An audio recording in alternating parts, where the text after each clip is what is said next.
Hadirin jamaah salat Idul Fitri yang mulia, alhamdulillahirabbil alamin, bahwa hari ini kita telah tiba di bulan Syawal.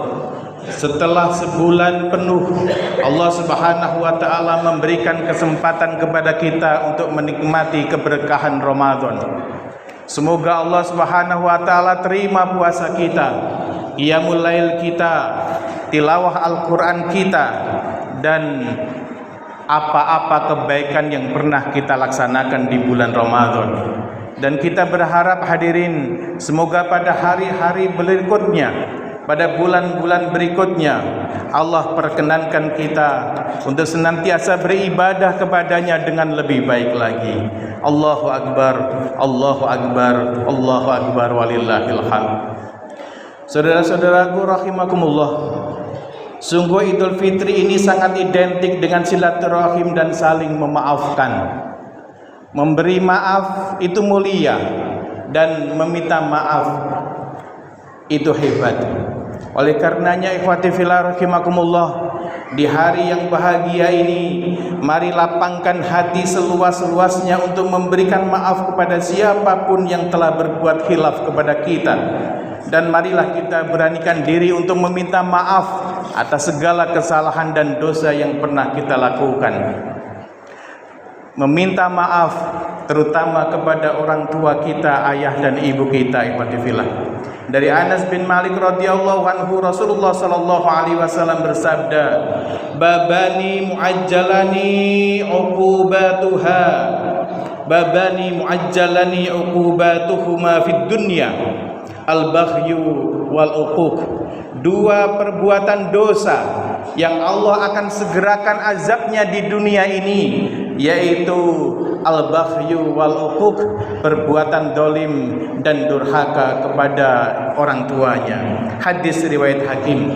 Hadirin ikhwati fillah rahimakumullah, durhaka kepada ibu bapak membuat orang tua sedih dan susah. Sungguh hukumannya tidak hanya akan diterima besok di akhirat, tetapi akan Allah segerakan azabnya di dunia ini. Oleh karenanya siapa saja yang hari ini masih durhaka kepada ibu bapaknya, yang hari ini siapa saja yang pernah atau masih suka menyakiti ibu bapaknya, siapa saja yang hari ini masih sering membuat ayah bundanya meneteskan air mata karena kelakuan-kelakuan buruk kita, maka jangan bermimpi hidupnya akan senang dan bahagia, bergelimang dengan kebahagiaan, karena hal itu tidak akan pernah terjadi. Oleh karenanya ikhwati fillah, maka sebelum bersilaturahim jauh-jauh ke teman-teman kita, bagi yang ayah ibunya masih ada, sungkemlah kepada mereka. Sungkemlah kepada mereka ayah dan ibu kita. Raih dan ciumlah tangannya yang sudah semakin lemah termakan oleh usia. Minta maafnya, minta ridhonya, minta doanya. Buatlah mereka tersenyum bahagia. Ikhwati fillah rahimakumullah, andai kata hari ini kita belum bisa membahagiakan ibu bapak kita, maka paling tidak jangan menambah kesusahannya lagi. Rasulullah sallallahu alaihi wasallam menyampaikan, ridallah fi ridal walidain wa syutullah fi suhtil walidain. Ridho Allah tergantung kepada ridhonya orang tua, dan murkanya Allah tergantung kepada murka orang tua. Hadirin ikhwati fillah yang berbahagia, sungguh sesemangat apapun kita dalam menggapai mimpi-mimpi dan cita-cita, kita tidak akan pernah sukses manakala kita tidak berbuat baik kepada ayah dan ibu kita. Ridho orang tua akan menjadi sumber kesuksesan kita. Ridho dan kerelaan orang tua akan menjadi modal utama dalam meraih kesuksesan kita. Begitu juga sebaliknya, kemurkaannya, ketidakrelaannya, kemarahannya orang tua kita akan menjadi penghalang dalam kehidupan kita, dan akan menjadi penyebab kita hidupnya terlunta-lunta dan selalu terasa sial. Ikhwati fillah rahimakumullah, sedikit saja kita menyakiti orang tua, satu saja kita melakukan sesuatu yang orang tua kita tidak ridho, sudah cukup bagi Allah untuk menjadi penyebab hidup kita akan selalu sial. ketika lisan kita melukai ayah dan ibu, ketika kita bermuka masam kepada ayah ibu, maka Allah akan murka. Dan saat Allah Subhanahu wa taala murka kepada kita, maka jangan harap kehidupan kita akan menjadi baik-baik saja. Allahu akbar, Allahu akbar, Allahu akbar, walillahil hamd. Maka saat ini adalah momen yang sangat pas untuk mengoreksi bakti kita, ikhwati fillah. Diriwayatkan oleh Al-Bazzar bahwa dulu ada seorang yang sangat solih, sangat berbakti kepada ibunya. Dia kemana-mana ibunya selalu digendongnya, tidak pernah bermaksiat sedikit pun. Orang ini senantiasa taat dan patuh kepada ibunya. Kemudian dia berhaji sambil menggendong ibunya, melalui perjalanan yang sangat jauh dan sangat melelahkan. Dan ketika tawaf pun dia bertawaf sambil menggendong ibunya. Ketika berjumpa dengan Rasulullah SAW, sahabat ini mengatakan, wahai Rasulullah, apakah yang saya lakukan untuk ibu saya ini sudah cukup menjadi pengabdian saya atau menunaikan kewajiban saya kepadanya? Apa jawaban Rasulullah SAW? Rasulullah mengatakan tidak. Apa yang kamu lakukan kepada ibumu, kebaikan yang kamu lakukan kepada ibumu itu sungguh tidak sebanding dengan satu kali hentakan sakitnya saat melahirkan. Allahu akbar, Allahu akbar, Allahu akbar, walillahil hamd. Ibu, bapak, hadirin dan hadirat yang berbahagia, dulu orang tua kita tidak pernah takut miskin dalam membesarkan kita. Orang tua kita tidak pernah takut melarat dalam membesarkan kita. Apapun yang kita minta selalu diusahakannya ada. Apapun yang kita inginkan selalu dicarikannya, walaupun dengan susah payah, walaupun harus meneteskan air mata karena lelah, susah dan berat. Tapi sungguh ayah dan ibu kita, hadirin, melakukannya dengan penuh ketulusan, ikhlas dan tanpa pamrih. Ayah dan ibu kita hanya ingin melihatnya, anaknya seperti orang-orang kebanyakan. Ikhwati fillah rahimakumullah, saat makan dan makanan itu hanya sedikit, maka ibu kita tidak berani menyentuhnya sebelum anak-anaknya kenyang. Dan ibu kita selalu mengatakan, makanlah nak, habiskan. Kemudian ketika kita mengatakan, ibu, kenapa ibu nggak ikut makan? Dia bilang, aku sudah kenyang nak. Inilah jawaban ibu kita. Padahal ibu kita tidak kenyang, ibu kita lapar, tapi kita hanya demi anaknya yang tersayang, yaitu kita semuanya. Saat kita sedang sakit, ayah dan ibu kita bergadang semalaman tidak tidur. Dan ketika kita terjaga, kita mengatakan, ayah, ibu, kenapa ayah ibu tidak istirahat? Mereka bilang, kami tidak ngantuk nak, kamu istirahat saja ya, cepat sembuh. Inilah ayah dan ibu kita mengasihi kita ketika kita sedang kecil. Ikhwati fillah rahimakumullah, sungguh tidak rela ayah dan ibu kita ada satu pun nyamuk yang menggigit tubuh kita. Oleh karenanya saat kita sakit, kita dijaga semalaman agar kita bisa tertidur dengan nyenyak. Hadirin ikhwati fillah rahimakumullah, lalu apakah yang kita berbuat hari ini, ikhwati fillah? Kebaikan apa yang telah kita lakukan untuk mereka? Justru sangat menyedihkan. Hari ini kita justru sering tidak mempedulikannya. Ketika ayah dan ibu kita meminta sesuatu, kita tidak buru-buru menunaikannya padahal kita mampu untuk melakukannya. Ketika ayah dan ibu meminta sesuatu, kita hanya menjanjikan saja, sampai ayah dan ibu kita terlupa dengan keinginannya itu. Na'udzubillahi min dzalik. Bahkan ada yang lebih parah lagi, ikhwati fillah. Ada seorang anak yang takut miskin, ada seorang anak yang takut hartanya terkurang ketika menanggung ayah ibunya di masa tuanya. Na'udzubillah, na'udzubillah, tsumma na'udzubillah. Ibu bapak yang kami muliakan, uang bisa dicari, ilmu bisa digali, jabatan bisa kita raih, tetapi kesempatan untuk mengasihi orang tua kita tidak akan pernah terulang lagi. Sungguh demi Allah, ikhwati fillah, kesempatan untuk mengasihi orang tua kita tidak akan pernah terulang lagi. Jangan sampai nanti timbul penyesalan yang panjang tiada ujungnya tatkala orang tua kita sudah meninggalkan kita dan kita rindu serindu-rindunya, tetapi rindu itu tidak akan pernah terobati lagi. Makanya saat ini, ikhwati fillah, ketika orang tua kita masih ada, sungkemlah kepada mereka. Bagi ayah dan ibunya yang sudah ada, sungkemlah, tariklah tangannya, cium tangannya, minta doanya. Dan apabila orang tuanya yang hari ini jauh, teleponlah, kabarkanlah yang baik-baik saja. Jangan sekali-kali mengabarkan yang membuat orang tua kita pusing. Dan tatkala yang hadir di sini orang tuanya sudah meninggal, doakanlah wahai ibu bapak yang saya muliakan, berdoalah, sedekahlah atas namanya, infaklah atas namanya, berwakaflah atas namanya, sambung sahabat-sahabat ayah ibu kita, dan sambung kerabat-kerabat ayah dan ibu kita.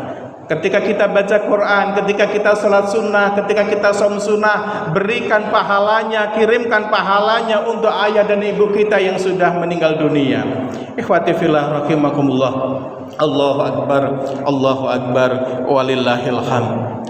Tidak kalah pentingnya hadirin, kita di momen yang bahagia ini saling memaafkanlah antara suami istri. Ini para suami-suami jangan egois, jangan hanya ingin menerima maaf dari istrinya saja, tetapi kita juga harus berani meminta maaf tatkala kita memang melakukan sebuah kesalahan. Bukankah ada kalanya kita sebagai suami ini kita mengalami masalah berat di tempat kerja kita, atau kita ada masalah berat di luar rumah kita, kemudian emosi itu kita kebawa pulang saat kita datang ke rumah, sehingga kita menghadapi istri acuh tak acuh, tidak ada perhatian, bahkan marah-marah. Hadirin ikhwati fillah rahimakumullah, ada kalanya kita berlaku kasar kepada istri-istri kita, sementara Allah Subhanahu wa taala menyuruh agar kita menggauli istri kita dengan penuh kasih sayang dan jauh daripada kekasaran. Maka tatkala kita berlaku kasar kepada istri kita, ini bukan sebuah kesalahan, tapi ini adalah sebuah kedzaliman yang minta maaf itu adalah jalan terbaiknya. Ikhwati fillah rahimakumullah. Bahkan suami itu tidak hanya berkewajiban memberikan nafkah dan mencukupi kebutuhan istri dan keluarganya, akan tetapi ada tugas suami yang sangat berat yang ini sering terlalaikan oleh kita. Tugas berat suami itu apa? Tugas berat suami itu ikhwati fillah, membimbing istri, mengajak istri, mengingatkan istri, mengajari istri agar taat kepada Allah Subhanahu wa taala. Membimbing istri agar senantiasa taat beribadah, menjalankan ibadah, sehingga istri dan keluarga kita terjaga dari murka Allah Subhanahu wa taala. Allah Subhanahu wa taala berfirman, "Ya ayyuhalladzina amanu qu anfusakum wa ahlikum naro." Hai orang-orang yang beriman, peliharalah dirimu dan keluargamu dari api neraka. Surat At-Tahrim ayat 6. Ikhwati fillah rahimakumullah. Allahu akbar, Allahu akbar, Allahu akbar walillahil hamd. Begitu juga dengan ibu-ibu, sebagai istri mintalah maaf dengan tulus kepada suami. Bagaimanapun keberadaan suamimu hari ini, ibu taatlah. Jangan bebani suami di luar kemampuannya. Jangan menuntut yang berlebihan kepada suamimu, karena suamimu bukan malaikat, sebagaimana dirimu juga bukan bidadari. Maka teruslah berusaha menjadi istri yang baik, menjadi istri yang solihah, istri yang menyenangkan hati suami ketika suami melihatnya, menjadi penghibur dan penyemangat saat suami ada masalah, dan berbahagia ketika suami sedang bergembira, serta bisa menemani suaminya ketika suaminya sedang dirundung masalah atau gundah gulana. Ikhwati fillah rahimakumullah, ketika seorang perempuan, seorang istri ini taat kepada suami, maka ada kabar gembira datang dari Rasulullah sallallahu alaihi wasallam. Idza shallatil mar'u khamsaha wa shamat sahraha wa hafizat farjaha wa ta'at zawjaha qila laha udkhulil jannata min ayyi abwabil jannati syi'ti.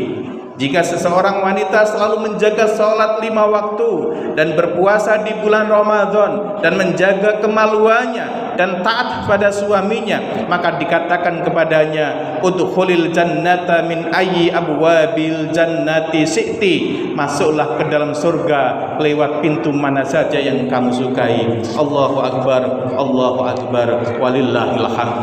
Selanjutnya ikhwati fillah rahimakumullah, pada momen ini marilah kita bermaaf-maafan kepada saudara-saudara kita, kepada sesama kita manusia, karena Rasulullah sallallahu alaihi wasallam menyampaikan, "Ithnani la yanzurullahu ilaihima yaumal qiyamah, ada dua golongan manusia yang pada hari kiamat nanti tidak akan dipandang oleh Allah Subhanahu wa taala, akan dibiarkan saja, akan tidak diopeni oleh Allah, padahal waktu itu sedang saking butuhnya pertolongan Allah Subhanahu wa taala. Ada dua golongan manusia. Siapa dua golongan manusia itu? Pertama, qati'ur rahim, orang yang memutuskan tali silaturahim, wajarusub, dan orang yang jahat dengan tetangganya. Oleh karenanya ikhwati fillah rahimakumullah, dulu ketika Nabi SAW sedang berada di masjid bersama para jamaahnya, tiba-tiba Nabi mengatakan, wahai sahabat-sahabatku, akan segera datang ke tempat kita ini ahli surga, ahli jannah. Kemudian tiba-tiba muncul seorang lelaki, dia sholat 2 rakaat, kemudian dia pergi. Pada hari yang berikutnya Rasulullah SAW menyampaikan lagi, wahai sahabat-sahabatku, akan datang ke tempat ini ahli jannah, ahli surga. Kemudian datang orang yang sama dan dia melakukan sholat terus pergi lagi. Pada hari yang ketiga Rasulullah SAW menyampaikan hal yang sama, wahai sahabat-sahabatku, akan datang ke tempat ini ahli jannah. Dan sahabat sangat kaget ikhwati fillah, karena yang datang adalah orang yang sama yang pertama dan yang kedua itu. Dia datang kemudian sholat dan pergi. Akhirnya Abdullah bin Amr bin As penasaran, dia ingin tahu amalan apa yang dilakukan oleh orang ini sehingga dijanjikan oleh Allah Subhanahu wa taala sebagai ahli jannah. Kemudian dia pergi ke rumahnya dan dia mengatakan, wahai sahabat, sungguh hari ini saya sedang bertengkar dengan ayah saya, maka izinkanlah saya untuk menginap 3 hari saja di rumahmu. Akhirnya dipersilahkan, dan ketika diselidiki ternyata sahabat ini biasa-biasa saja, ibadahnya tidak begitu kuat. Akhirnya setelah 3 hari dia pamitan. Abdullah bin Amr bin As mengatakan, wahai sahabat, sesungguhnya saya tidak sedang bertengkar dengan ayahku, tetapi saya itu sedang menyelidiki amalan apa yang kamu perbuat, karena kamu itu sudah dijamin masuk surga oleh Rasulullah SAW. 3 kali berturut-turut Rasulullah SAW mengatakan kepada dirimu bahwa dirimu adalah ahli surga. Kemudian sahabat ini mengatakan, wahai sahabat, saya tidak punya amalan khusus, saya biasa-biasa saja amalnya, qiyamul lail saya juga biasa-biasa. Tetapi kata sahabat ini, sebelum tidur saya selalu memaafkan seluruh kesalahan-kesalahan kawan-kawan dan saudara-saudara saya. Sebelum tidur saya selalu memaafkan seluruh kehilafan saudara-saudara saya, dan saya tidak pernah iri, saya tidak pernah hasud, saya tidak pernah dengki kepada saudara-saudara saya. Rezeki mereka adalah rezeki mereka, rezeki saya adalah rezeki saya. Apa yang diperoleh mereka adalah karunia Allah, apa yang diperoleh saya adalah karunia Allah. Saya selalu memaafkan dan saya tidak pernah iri dan dengki serta hasad.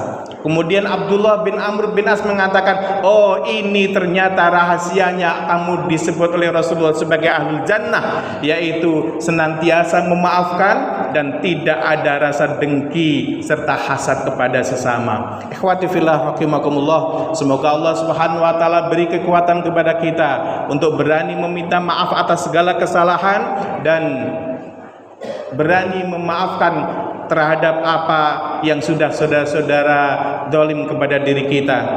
Ikhwati fillah rahimakumullah, alangkah indahnya ketika dengan puasa dosa-dosa kita diampuni, kemudian dengan orang tua kita mendapat restu, dengan suami istri saling memaafkan, dengan sesama kawan kita juga tidak ada masalah. Alangkah indahnya hidup ini jika ini benar-benar terjadi. Barakallahu li wa lakum fil Qur'anil azim, wa nafa'ani wa iyyakum bima fihi minal ayati wa dzikril hakim, wa taqabbala minni wa minkum tilawatahu innahu huwal ghafurur rahim.